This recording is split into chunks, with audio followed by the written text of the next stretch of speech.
Keycap 1. For more than 400 days, precisely 416, Roman Reigns has stood as the undisputed ruler of World Wrestling Entertainment's Universal Championship scene. His reign has not been quiet, nor has it been without controversy. It has been a reign of dominance, power, and a psychological grip over both his rivals and the WWE Universe. On this particular evening at Crown Jewel, in Riyadh, Saudi Arabia, the atmosphere was electric. The crowd stood on its feet, every voice united in both awe and anticipation as the head of the table made his entrance. Roman Reigns was not simply arriving to compete.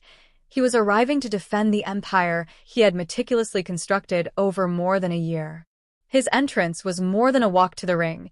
It was a coronation repeated every night, a reminder that this was his era, his island, and his kingdom.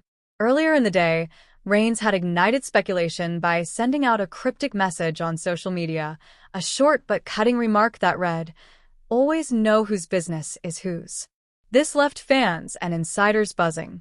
The timing was curious, because during the Crown Jewel kickoff show, Kevin Patrick had directly asked Roman's special counsel, Paul Heyman, a pointed question: "Where does your allegiance lie?"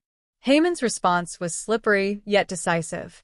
He declared that he would walk to the ring with Roman Reigns, and that by the end of the night, regardless of the chaos that unfolded, he would leave with the Universal Champion. On the surface, it seemed like loyalty, but those who know Paul Heyman well, commentators, wrestlers, and fans alike, understand that his true allegiance has never been to individuals, but to power and money. He is a man who operates where the almighty dollar leads him, and history shows he can switch sides in an instant if he senses greater opportunity. That ambiguity had created a storm of doubt around Roman Reigns, and doubt is a dangerous thing heading into battle with a predator like Brock Lesnar. This was not simply another defense for Reigns. This was about trust, legacy, and survival. The champion had built his empire alongside Heyman, using his counsel's cunning words and strategies to maintain dominance. But if Heyman were truly ready to betray him, then Reigns could be walking into a trap set from within his own camp. The thought alone was enough to stir tension. Could Roman maintain his focus, knowing that the very man he relied upon might stab him in the back? Could the tribal chief be undone not by a suplex or an F5, but by treachery? Across the ring stood the beast incarnate himself, Brock Lesnar, a man who thrives in chaos and knows how to manipulate doubt to his advantage. Lesnar had already planted seeds in the mind of Reigns, playing upon the uncertainty surrounding Heyman. Brock is not only a physical specimen but also a psychological predator. He knows when to speak, when to grin menacingly, and when to remind his opponents that he has conquered before and can conquer again.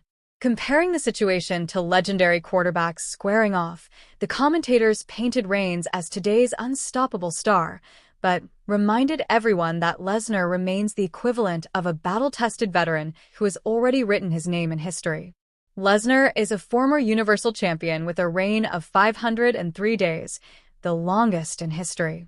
Roman, with 416 days behind him, was chasing that record.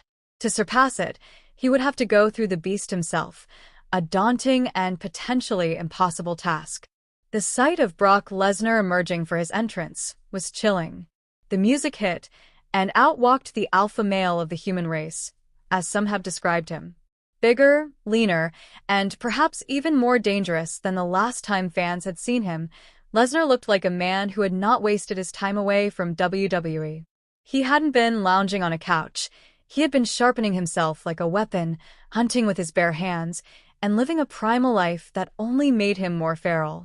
The image of him entering the arena was that of a predator unleashed on foreign soil, ready to tear apart the tribal chief. The introductions only heightened the tension. The challenger, from Minneapolis, Minnesota, weighing 286 pounds, Brock Lesnar.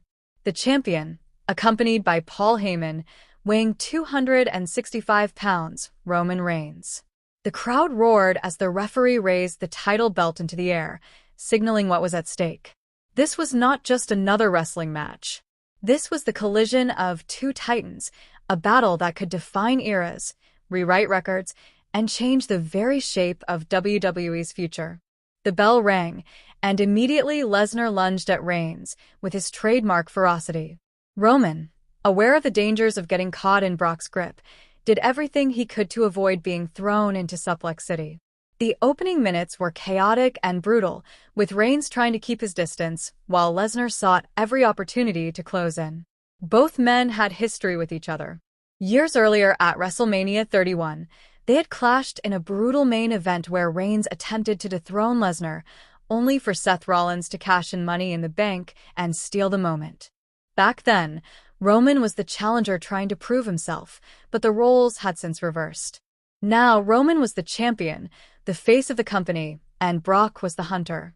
Lesnar wasted no time delivering punishing blows, tossing Roman around with suplexes and demonstrating why he is feared worldwide. The crowd erupted with chants of Suplex City as the Beast began to impose his will. Roman tried to counter, delivering punches and even attempting to slow the onslaught by dragging Brock outside the ring and smashing him into the barricade. At one point, Reigns delivered a Superman punch that sent Lesnar sprawling, showing that the tribal chief was willing to dig deep and use his full arsenal. The match swayed back and forth. Roman delivered high-risk moves, including a daring dive over the top rope that sent both men crashing down. His willingness to sacrifice his own body proved that he understood the threat Lesnar posed. But Lesnar, resilient as ever, kept rising. The Beast absorbed Superman punch after Superman punch, at one point even smiling through the punishment. The fight escalated into a war of attrition, each man testing the other's limits. Then came the turning point. Roman, charging for another spear, collided face-first with the exposed turnbuckle after Lesnar displayed freakish agility by leaping over him. That mistake stunned Reigns and shifted the momentum completely. Brock unleashed a barrage of German suplexes, reminding everyone that no matter how much time passes, he remains one of the most devastating competitors alive. With the crowd roaring and the commentators declaring Riyadh to be transformed into Suplex City, Lesnar seemed destined to reclaim the championship. The F5 followed, Brock's most feared weapon, and when Roman crashed down, the world thought it was over.